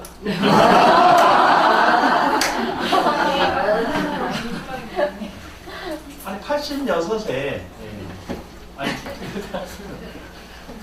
너무 그 웃으면 안 되는데 우리 돌아가시기 직전이에요. 그런데 그 베개 밑에 그 베개 밑에 돈을 누가 넣어드렸느냐? 제가 넣어드린 거예요. 갈 때마다 돈을 드리는데 돈을 드리면 좋아하시더라고. 누워 계시는데 돈을 세는 힘은 남아 있으셔야지. 구분을 해요. 10,000원짜리, 50,000원짜리. 많이 드리면 좋아하고 이게 눈에 보이니까 왜 저러실까? 그런데 이제 거의 돌아가시기 직전이 되니까 그걸 내려놓으시더라고요. 그러면서 야, 저 베개 밑에 봉투 좀 꺼내봐. 어차피 내가 드린 거거든요. 그랬더니 본인이 돈을 세시더니 20만 원을 딱 꺼내주면서 요번 제사 음식은 이 돈으로 마련하라. 딱 그러시고 그리고는 정리를 싹 하시더라. 그러면서 저한테 야, 내가 제사 지낼 때까지 있을지 없을지 잘 모르겠는데 지방 한번 써라. 제가 초등학교 6학년 때부터 지방을 썼어요. 붓글씨를 그래서 아버지한테 배웠는데 우리 아버지가 붓글씨를 잘 써야 되는데 잘 못 쓰시는데 가르치는 거 같고 제 글씨도 엉망이지. 그래가지고 우리 아버지가 직접 써보라는 거예요. 그 앞에서. 그래서 지방을 제사 지낼 때 써야죠. 왜 지금 써요? 그러니까 아니야. 내가 틀렸는지 맞게 썼는지 봐야 된다는 거예요. 그래가지고 제가 또 앉아가지고 또 볼펜으로 제가 여기 이제 붓펜을 그래서 갖고 다니는 거예요. 우리 아버지가 써봐라 그러면 써야 되니까. 습이 돼가지고. 그래가지고 제가 붓펜으로 이제 뭐 어려서부터 12살부터 썼기 때문에 다 쓸 줄 알죠. 이렇게. 근데 그걸 다 쓰니까 이렇게 보더니 야, 글씨가 많이 늘었다. 이런 그리고 며칠에 가셨어요. 그때 보면은 그 미세한 번뇌를 끊어가는 시점이 있으시구나 이렇게 이제 생각을 합니다. 그런데 어쨌든 불안과에 도달한 분들은 곧 돌아가시더라고요. 그런데 불안과에 도달했는데도 안 돌아가시는 분들이 꽤 많아 또. 예, 그런 분들은 어떤 분들이냐? 아라한과에 도달한 분입니다. 그러니까 아라한과에 도달한 분은 불안과를 넘어서 가잖아요. 그런데도 안 돌아가셔요. 그런 분은 왜 안 돌아가시느냐? 새로운 삶의 방식을 찾았기 때문에. 그래서 아라한과에 도달한 분이 전부 다 어떤 분이에요? 스님들이에요. 그래서 출가하는 스님들, 사리불과 목련존자, 마가섭존자 이런 분들이 다 제가자 때 아라한과에 도달했어요. 그러니까 아라한과에 도달해 놓으니까 이게 여기에 머무르지 않고 여기에 도달하니까 세속의 삶을 포기하고 출가의 길을 간 겁니다. 그래서 오늘도 스님들을 자꾸 여기저기서 뵀는데 한 스님이 환석을 할까 말까 고민하는 스님을 만났어요. 근데 저는 이제 직접 그 스님에게는 얘기할 수가 없고 뭐 자기 고민인데 본인이 입을 열어서 저한테 말하지 않으면 제가 개입을 안 하거든요. 스님들 문제니까. 제가 이제 그 얘기를 이제 전에 들은 거예요. 저 스님이 환석을 할까 말까 이 망설이고 있다. 그래서 바로 여기에 지금 걸림이 있는 것이다. 뭔가 여기에 뭔가가 문제가 있다라는 거죠. 해결이 안 돼. 그러니까 이게 이제 환속한다는 건 다시 거꾸로 돌아간다는 거 아니에요. 거꾸로 돌아가도 여기까지는 머물러 살 수가 있긴 해요. 그러니까 저 스님은 어떤 것에 지금 문제가 생겨가지고 환속을 의심할까 이런 생각을 잠시 망상을 펴봤어요. 제가 또 아는 척을 할 수도 없고 그래서 무슨 일일까 이런 생각을 이제 번뇌를 펴봤습니다. 한 분은 또 출가를 했는데 6개월 만에 돌아 나오셨어요. 그래서 또 왜 나오셨을까? 그 본인이 자기 입으로 얘기를 했어요. 그래서 자기 입으로 얘기하지 않으면 묻기가 그렇잖아요. 그래서 여쭤봤습니다. 아니, 왜 무슨 연유 때문에 그 훌륭한 길을 가시다가 그렇게 빨리 돌아 나오시게 됐습니까? 그랬더니 병이 났대. 관절염. 6개월 동안 절에서 살았는데 관절염이 생겼어요. 그래서 그 치료하려고 나왔는데 다시 못 들어가겠더라. 왜냐하면 그 길이 내가 아닌 것 같다. 또 들어가면 또 관절염 걸릴 것 같다면서요. 그래서 엄청 스트레스를 받았구나 이렇게 이해하는 거예요. 그래서 그 경우 그래서 제가 생각하기에 요즘 현대에 출가하는 사람들을 우리 종단에서 사찰에서 스님들이 받아주는데 환경적 차이가 있구나. 그래서 현대인들이 생각하는 출가 환경하고 스님들이 전통으로 해왔던 환경이 달라서 여기서 갈등이 생기고 이게 출가자가 감소하는 요인도 된다. 이런 생각을 요즘 서서히 하기 시작을 했어요. 그래서 때가 되면 이제 출가 시스템 자체를 좀 바꾸자고 좀 더 얘기를 하려고 합니다. 자, 그래서 아까 이제 진취향과 방편 있고 교회 유 방편 두 번째가 있었잖아요. 그러니까 그 유는 유위법. 그 다음에 무는 그 무위법. 근데 유위라고 하는 것은 그 세간의 삶이고, 세간의 삶이고, 무위는 출세간의 삶입니다. 원리가. 그러니까 이 유위법은 세간의 삶의 원리고, 무위는 출세간의 삶의 원리입니다. 그래서 유위와 무위를 적절히 이 조화를 이루어서 설득을 해야 된다는 겁니다, 이게. 근데 유를 너무 강조하면 뭐가 생겨요? 집착이 생기고, 무를 너무 강조하면 공병이 생깁니다.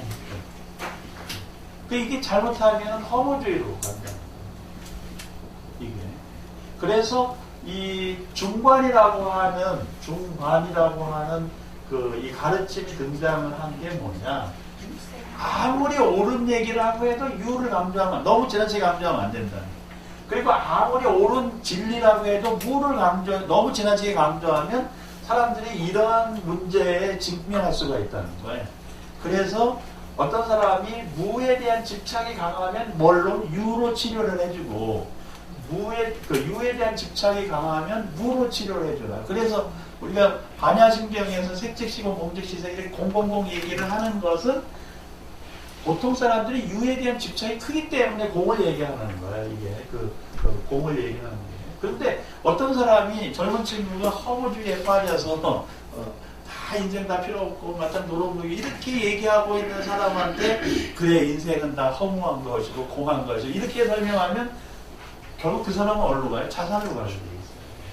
그래서 그렇게 허무주의에 빠져 있는 사람은 존재하는 게 얼마나 가치 있는 일인지, 그리고 존재해야만 가치 있는 일을 할 수 있다라는 것을 확신시켜주고, 어떤 존재든지 다 생명을 유지해야 될 가치가 있다라고 인식시켜주는 게 굉장히 중요하다. 그렇지 않으면 요즘 여러 가지 조현병이니 우울증이니 해가지고 본인만 죽으면 괜찮은데 2살, 4살짜리 애도 죽이고, 본인은 또 정작 안 죽었어. 엄마가. 이런 일이 벌어지는 이유가 뭐냐면 바로 이 유무에 대해서 이걸 적절히 대응해주지 못해서 그렇다. 그래서 우리가 그냥 자꾸 공 얘기한다고 공만을 강조하는 건 결코 아니라는 거예요. 왜냐하면 이 무위의 지혜도 이 몸이 없으면 깨우칠 수가 없는 거예요. 그러니까 건강한 정신과 마음과 몸이 조화를 이루었을 때 그게 세간이든 출세간이든 진리든 체득하고 깨우칠 수가 있는 것이지, 건강한 몸과 마음을 유지하지 못하면 진리도 깨우칠 수가 없다. 그런 건강한 마음을 유지하려면 어디에도 극단적으로 치우치지 않는 중간의 진리를 알아야 된다는 겁니다. 근데 이걸 잘못 이해를 하면 반야신경에서 색즉시 공, 공즉시 색, 색불이고 공불이 색, 공꼭 계속 얘기하고, 무 아니비서신이 무색성향처럼 계속 무를 또 강조하니까 불교는 마치 그렇게 되어 있는 것을 아는데, 그것은 세속의 삶에 여기에 대한 집착을 타파해주기 위한 방식이지, 만약 어떤 사람이 여기에 집착해가지고 문제를 일으키고 있다면 유를 얘기한다는 거예요. 그래서 그게 중간의 방식이고, 그게 교회 유무, 유와 무를 교회 적절히 잘 아울러서 그것을 가지고 방편으로 설명해야 된다는 얘기입니다. 그래서 불교는 어느 한쪽에 극단, 그게 아무리 진리라고 해도 극단으로 치우쳐서 설명하지 않는다는 것을 꼭 기억하셔야 돼요. 그 다음에 아까 불사불수 방편이라고 있잖아요. 불사불수는 불사, 버리지도 않고, 그 다음에 불수, 이것은 받아들이지도 않는. 그래서 불사는 포기하지도 않고, 불수는 물들지도 않는, 이런 말도 써요. 포기하지도 않고 물들지도 않는. 그러니까 여러분들이 누군가를 상담해주고 누군가를 도와주는데 그 도와주는 그 사람에게 물들어 버리면 안 되잖아요. 그래서 우울증 환자를 도와주려고 치료해주고 상담을 해주는데 본인이 우울해버리면 안 되잖아요. 의사가 환자를 치료하는데 의사가 환자로부터 감염되면 안 됩니다. 우리 왜 그런 일이 있었잖아요. 환자를 치료하던 의사가 병에 걸려버리니까 그 의사가 병에 걸린 걸 모르고 계속 진료를 하니까 왔다 간 사람은 다 병에 걸린 거잖아요. 우리 그거 뭐 신종 인플루엔자 뭐 이상 걸릴 때 경험을 했었지 않습니까? 그래서 그 우리가 제가불자들이 이제 보살행을 실천하면서 누군가를 대하고 또 대접해주고 누군가를 이익되게 하고 도움을 주고 상담을 해주고 이런 과정에서 반드시 갖춰야 될 그 방편이 불사불수. 상대방에게 이익되게 하려는 마음은 필요하죠. 그러나 상대방이 물들어서는 안 됩니다. 상대방의 감정에 동화돼서도 안 됩니다. 보살은 보살의 길을 아주 냉정하게 올바르게 가면서도 자비롭게 섭수해 줄 수 있어야 되는 거지 물들어 버리면 안 되는 거예요. 근데 우리가 이제 잘못하면 자꾸 물들어 버리죠. 자, 그래서 이제 그 방편이라는 말을 이해를 하시고 그 다음에 32페이지로 가겠습니다. 거기 중간에 보면 그만두어라 살인과 다시 말할 것이 없는. 왜냐하면 부처가 성취한 가장 희유하고 어려운 법은 오직 부처님들만이 모든 실상의 법을 다 하셨기 때문이다. 이 얘기는요, 우리가 부처님의 가르침을 제대로 깨우치려면 부처님이 알고 있는 실상을 우리도 깨우쳐 가야 된다는 거예요. 누구처럼? 부처님 같이. 그 부처님 같이 10가지를 깨우쳐야 된다. 그게 이제 부처님 같이 되어야 된다는 건데 그게 10여시. 10여시라고 하는 거예요. 10여시. 10가지 부처님과 같이 닮아가야 되는데 그 10가지 10여시가 첫 번째가 이제 상. 이거 앞에 뭐가 붙어요? 여시상이에요. 여시상. 부처님의 모습과 같이 나도 그렇게 되어야 된다. 이게 여시상. 그 다음에 두 번째는 성. 여시성. 세 번째는 여시체. 이렇게. 이게 10가지가 있어요. 그래서 상이라고 하는 것은 외양을 의미해요. 외양. 그래서 부처님의 외적인 모습도 중요합니다. 부처님의 외적인 모습. 그 외적인 모습이 개별로 그렇게 의미가 있는 건 아니라 그 속에 담겨져 있는 것은 알아야 되는데 우리가 그 법당에 가면 석가모니 부처님 뭐 관세음보살 이렇게 모셔져 있잖아요. 그런 상호를 무슨 상호라고 그래요? 또 기억하시는 분. 원만상호라고 들어보셨죠? 부처님의 모습 외양이 원만한 모습이에요. 뭐가 나 있거나 특별한 것에 치우쳐 있거나 이렇게 원만한 모습으로 그 부처님의 모습을 우리가 그리듯이 우리들의 모습도 원만한 외양, 모습을 갖춰야 된다. 원만한 모습. 그게 그 원만한 모습이라는 게 특정한 상이 있는 건 아니에요. 그러나 대중들이 원만하게 수용할 수 있는 모습으로 부처님을 조성하잖아요. 그러니까 우리가 나라마다 부처님을 조성하는 그 상호를 모시는 방식이 다 다르나 그때 그 상호를 결정하는 분들은 대중들에게 부처님의 원만상을 이렇게 보여주려고 노력을 해요. 그래서 그 부처님을 조성하는 분을 불모라고 그러잖아요. 그 불모가 그 부처님의 원만한 상호를 표현하기 위해서 노력을 하는데 우리도 마찬가지예요. 우리가 생김새는 다 다르고 전부 다르지만 그 상호는 뭐가 드러나는 겁니까? 얼굴은 마음의 표현이잖아요. 그러니까 얼굴이 원만한 표정을 짓는다는 것은 마음의 생각이 원만하게 일어나고 있음을 의미하는 겁니다. 그래서 원만한 상호를 가져야 됩니다. 그것은 원만한 그 마음에서 일어나는 것이다. 그 다음에 성, 이거는 심성. 심성. 원만한 성품, 중생을 구제하려는 자비사의 사무량심의 심성이 있어야 부처님인 거예요. 자비사의 사무량심. 그 자비라고 하는 게 뭐냐? 하나뿐인 외동딸을 바라보는 어머니의 마음. 하나뿐인 아들을 바라보는 아버지의 마음. 아들이 없습니다. 제가 우리 아들하고 세운산가에 뭘 사러 갔는데 인사동에서 뭘 구경을 하고 있었거든요. 아는 사람을 만났어요. 그 아는 사람을 그 여자분인데 우리 아들을 입에 침이 마르도록 칭찬을 하는 거예요. 그러면서 저한테 얼마나 행복하냐고. 알고 봤더니 그분이 아들이 없더라고요. 그러면서 우리 아들을 보자마자 우리 아들의 여자친구를 자기가 점 찍어놓고 저한테 전화가 왔어. 그 아들 애인이 있어요? 우리 아들 애인인 것 같아요. 내가 한번 늦었네. 내가 내 주변에 지금 아주 좋은 교수감을 찾아가지고 좀 연결시켜주려고 찾았는데. 근데 문제는 그러한 말과 행위 속에 뭐가 들어있었냐? 결핍이 들어있었다는 거예요. 심성 속에. 그래서 사실은 그 결핍을 본인이 알아야 되잖아요. 저도 제 결핍을 압니다.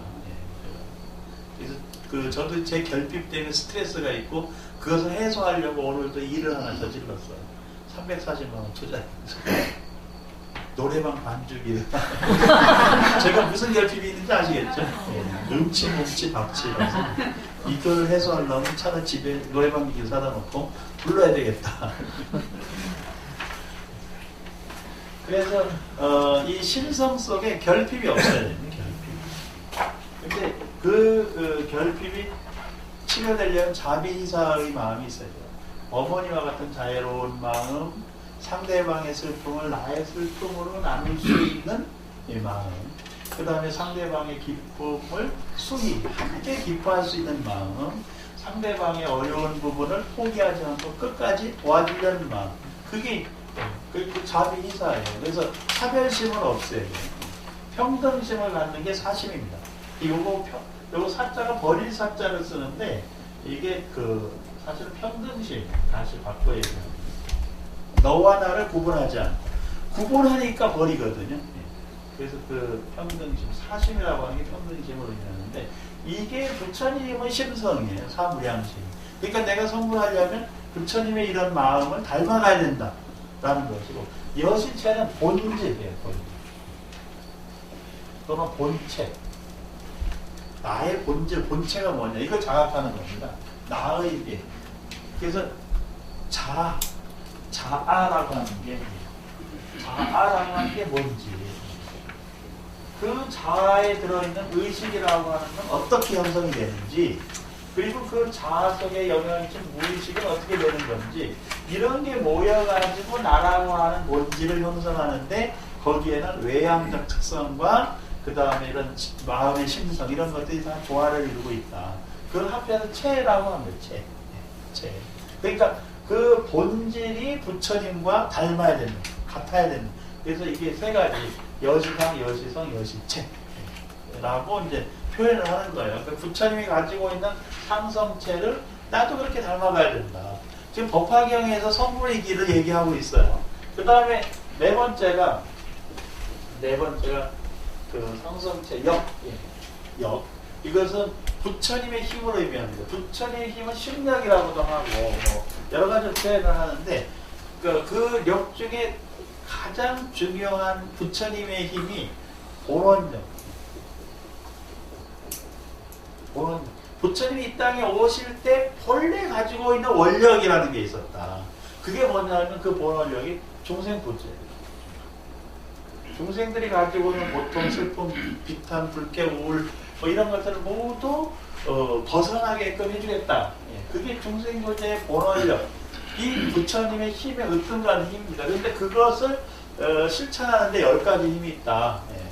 그렇게 얘기를 합니다. 그 다음에 이제 다섯 번째가 이것은 작용이에요.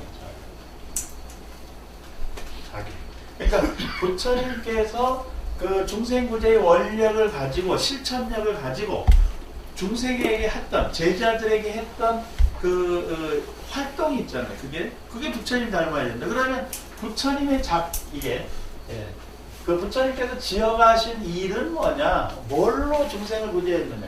부처님은 수행을 통해서, 수행 방법을 통해서, 그 다음에 설법을 통해서, 이게 수행은 내면을 갖고 가는 방식이고, 그리고 설법은 설득하는 방식이에요. 그래서 수행과 설법으로 중생들을 제도에 나가시는 그런 작용 과정이 있었다. 그러니까 우리도 부처님처럼 되려면, 성불하려면 부처님과 같은 수행력을 갖추고 부처님같이 많은 사람들 이익되게 법을 설해야 된다. 비록 내가 완전한 부처님이 아닐지라도 어느 범위 내에서 자기가 가지고 있는 능력의 범위 내에서 자꾸 역할을 해야 된다는 겁니다. 그래서 우리 불자들도 이제 법화경을 공부하시고 뭔가 좀 깨우침도 있고, 그리고 자기 살림살이가 만들어지면 자꾸 남에게 나눠줘야 됩니다. 돈을 나눠주라는 게 아니라 법화경을 통해서 형성된 지혜를 공유하려고 자꾸 나눠줘야 되고, 그게 중생 교화하고 포교예요. 근데 우리 불자님들 자기만 조용히 집에 가서 그 인간한테도 얘기 안 해. 그래서 함께 공부를 해야 됩니다. 저도 뭐 이런 얘기하고 집에 가서 또 이런 얘기 그분한테 안 합니다. 뭐 다 알겠지 뭐 이러고 일단 하는데, 근데 가끔 물어요. 그런 때는 열심히 대답을 해야 됩니다. 그래도 그분이 선전 공덕이 있어가지고 가끔 핵심은 질문을 하더라고요.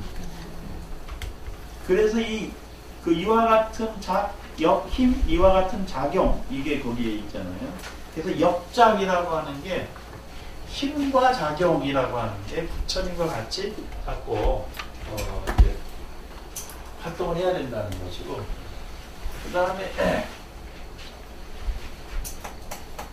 그 다음에 이제 그 여섯 번째부터 아홉 번째가 뭐냐면, 여섯 번째가 임, 그 다음 일곱 번째가 연,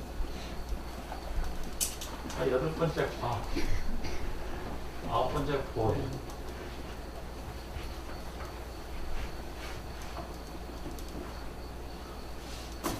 그래서 인연과보, 이거 이제 우리가 수거처럼 많이 외우는데, 여기서 인이란 뭐냐? 의지입니다. 의지, 자신의 의지. 부처님께서 중생구제의 원력을 가지고 의지, 뜻을 세워서 앞으로 나아가듯이 우리도 그런 의지를 가지고 뭐 해야 된다? 정진해 가야 된다. 퇴전하지 않아야 된다. 이게 인입니다. 인. 그래서 모든 그 인은 자신의 의지예요. 자신의. 나 불교 공부를 해야 되겠다. 그리고 법화경을 이번 학기에는 반드시 내가 제대로 이해하고 깨우치고 가야겠다. 이런 의지가 있을 때 뭐를 만나요? 연을 만나요. 이건 환경을 만나요. 그러니까 부처님께서 중생을 구제하셨던 그 상황의 환경에서 가장 중요한 건 사람을 만나는 관계. 그래서 이게 관계를 형성합니다. 그 법연이 만들어지게 되니까 법연. 그래서 사리문이나 목련존자는 다 쟁쟁한 다른 종교 교주급인데, 젊은 교주급인데 부처님을 만나서 법연을 맺고 부처님의 법의 사량 가지고 부처님을 대신에 설법한 사람이 사리문존자입니다. 목련존자고 마하가섭존자고. 그러니까 부처님께서 수많은 사람을 다 만날 수 없기 때문에 그냥 화신을 계속 만들어낸 거죠. 그런 화신들이 나가서 부처님의 아바타가 화신이고, 그 화신이라는 말이 영어로 아바타라는 뜻이에요. 우리 아바타라고 하는 영화 있었잖아요. 네. 근데 그 아바타가 불교 의미입니다. 불교에서 나온 말이에요. 화신. 네. 근데 부처님의 화신이니까 화신불이 된 거죠. 그래서 그 부처님께서 중생을 제도하는 방식이 수많은 화신들을 만들어서 제도하는 거예요. 그러니까 여러분들이나 저도 그 부처님의 가르침을 듣고 믿고 의지함으로써 뭐가 됐어요? 부처님의 화신불이 된 거예요. 법연을 맺었기 때문에. 그래서 부처님의 화신불로 역할을 조금씩 해나가는 거예요. 자기 근기 내에서. 터무니없이 뭐 허황된 일을 하는 게 아니라 근기 속에서 차근차근 한 발씩 해나가는 게 법연을 맺고 그걸 실천하는 길이고, 그래서 부처님께서 그런 법연을 맺어서 중생을 제도하셨듯이 여러분들도 또 그런 사람들을 만나서 함께 가야 된다. 그래서 제가 이제 추구하는 게 도반마을이라는 거, 도반끼리 모여서 같이 살면서 의미 있는 일을 하자. 포교도 하고 중생교화도 하고 함께 나누는, 그냥 썩히지 말고 가지고 있는. 그러니까 이제 돈 벌려고 생각하지 말고 봉사로 해라, 봉사.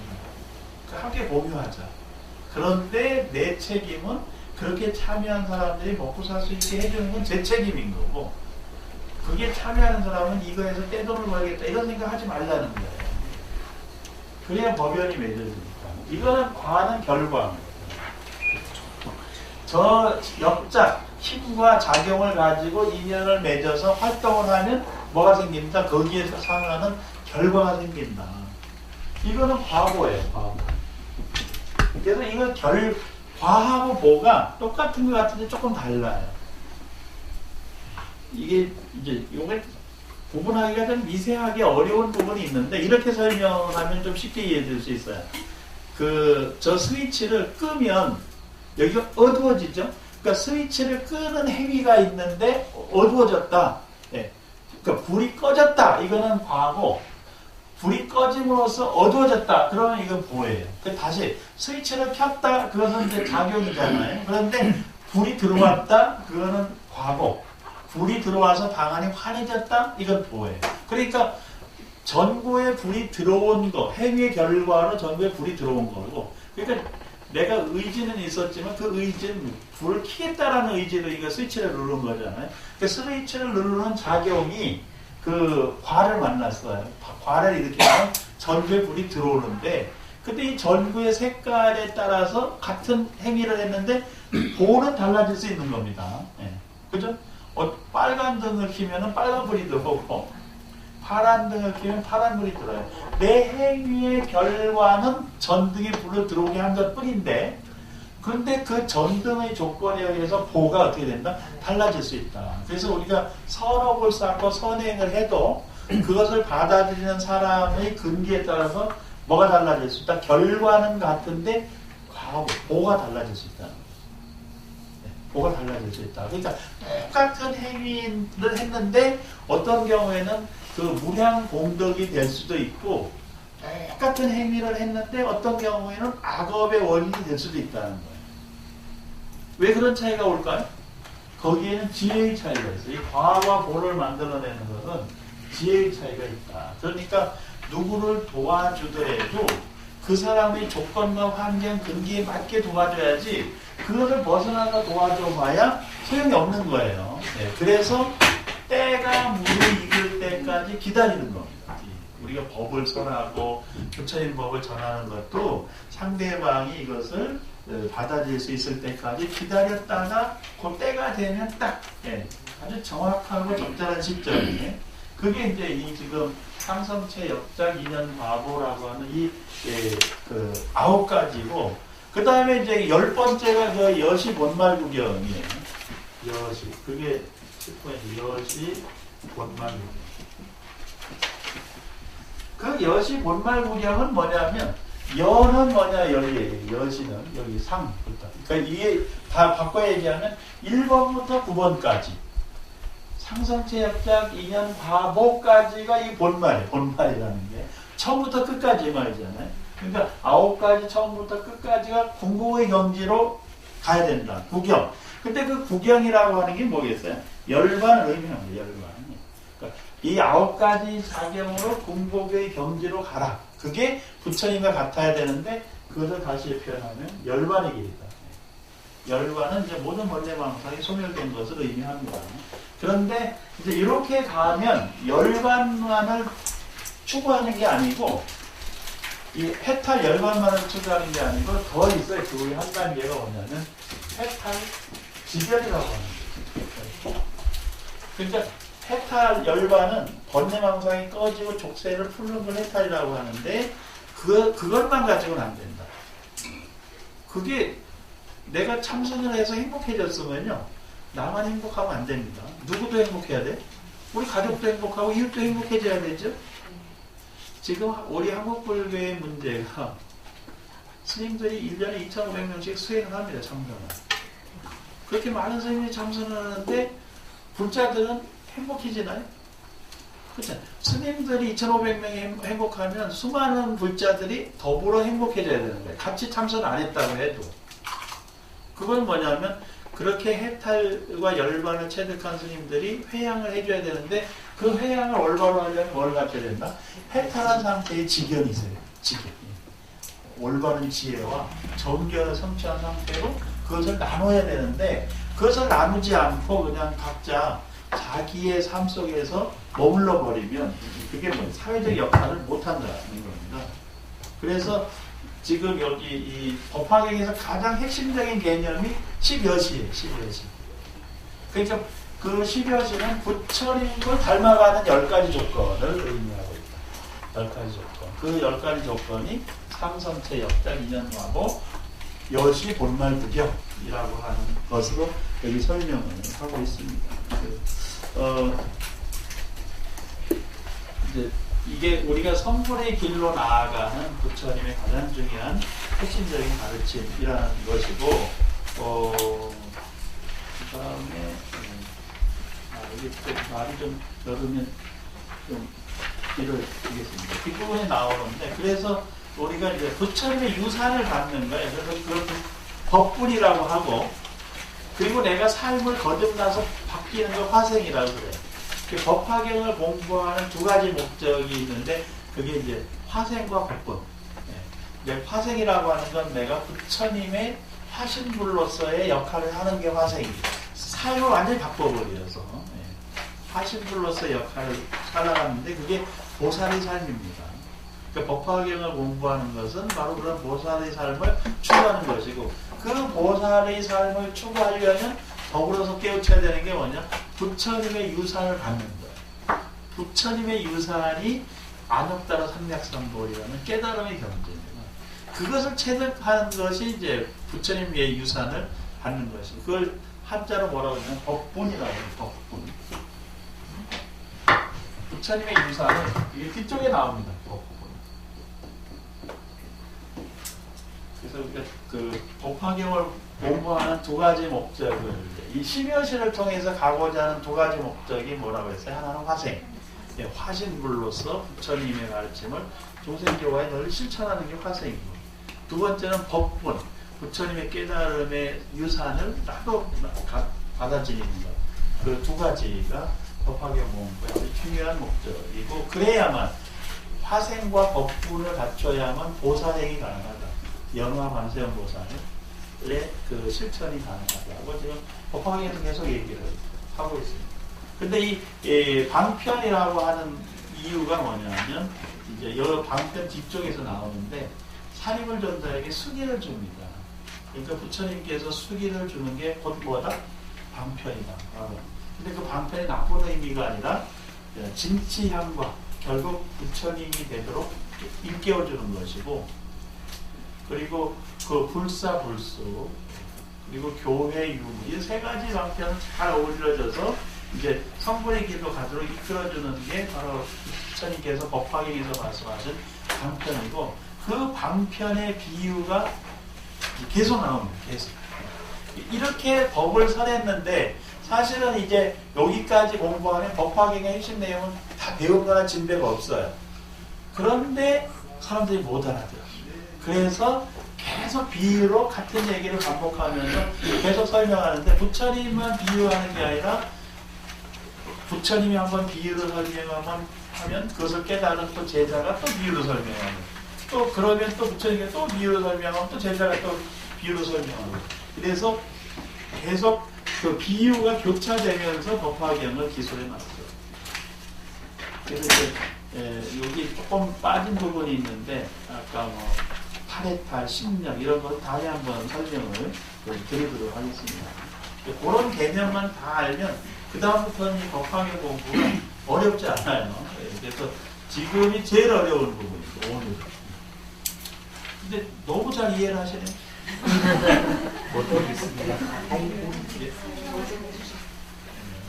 궁금한 거 있으면 질문하셔도 돼요.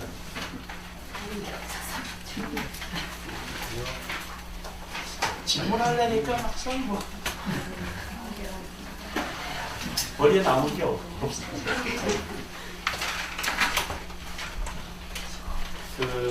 조금 필기를 하시고 이걸 이제 집에 가서 좀 곰곰이 생각을 해보시고요. 지금 제가 막 이렇게 얘기하는 것을 잘 살펴보면 거의 비슷한 얘기를 계속 반복하는구나 이렇게 알 수가 있어요. 그러니까 이 법화경에서 얘기하는 핵심 원리와 가르침을 딱 캐치하는 순간 법화경은 굉장히 쉬워져요. 그 경전자 그리고 자기의 삶으로 이렇게 와닿을 수가 있어요. 근데 지금 법화경을 공부하는 단계는 책에 쓰여 있는 개념을 이해해 나가는 과정이기 때문에 이 과정이 필요합니다. 그래서 저는 이제 그 불교를 제가 혼자 공부할 때 어떻게 했느냐, 이 개념이 너무 어렵잖아요. 무슨 말인지 모르니까 불교학 대사전 2권짜리 이만큼 거를 옆에다 놓고 그리고 그 단어 하나 나오면 해탈, 그런 해탈을 찾아봤어요. 그 옮겨 쓰고 이렇게 해서 그 공부를 해가지고 비교적 쉽게 공부했다고 생각해요. 그래서 요즘은 불교학 대사전을 옆에 갖다 놓을 이유가 없어요. 인터넷 들어가서 여기 찾으면 다 나와요. 그러니까 뭐 선생님 여기 미중유한 법을 성취하였느니라는데 미중유한 일부해요. 미중에는 우리가 일상적으로 쉽게 깨우칠 수 없는 미중의 법이라는 게 보통으로는 다가갈 수 없는 아주 특별하고 희유하고 귀한 법을 깨우쳤다는 겁니다. 그 미중의 법은 부처님의 깨달음을 찬탄하기 위해서 쓰는 용어예요. 그러니까 못 깨닫는 건 아니에요. 근데 지금까지 수많은 사람이 깨우치려고 해도 깨우치지 못했던 그런 특별한 법을 깨우쳤다는 거니까 대단한 법을 공부했다 이런 의미입니다. 미중의 법이라는 거. 근데 불가능한 건 아니다. 그 미중의 법이 오늘 누구의 삶에 들어왔어요? 내 삶에 들어온 거예요. 그래서 환희심이 나고 그래서 힘이 생기고 지혜가 생기는 거예요. 그러니까 남들이 다 하는 법을 깨우친 게 아닙니다. 지금 여러분들은 그 두 가지, 하나는 화생의 삶을 시작했고 또 하나는 법본으로 부처님의 유산을 받은 게 미중의 법이에요. 그런데 그것의 상징을 뭘로 표현했다? 연꽃으로 비유하고 표현을 했다. 이렇게 법화경을 이해 나가셨으면 좋겠습니다. 자, 질문 없으시면 여기서 마치겠습니다. 재밌으셨어요? 네. 수고하셨습니다.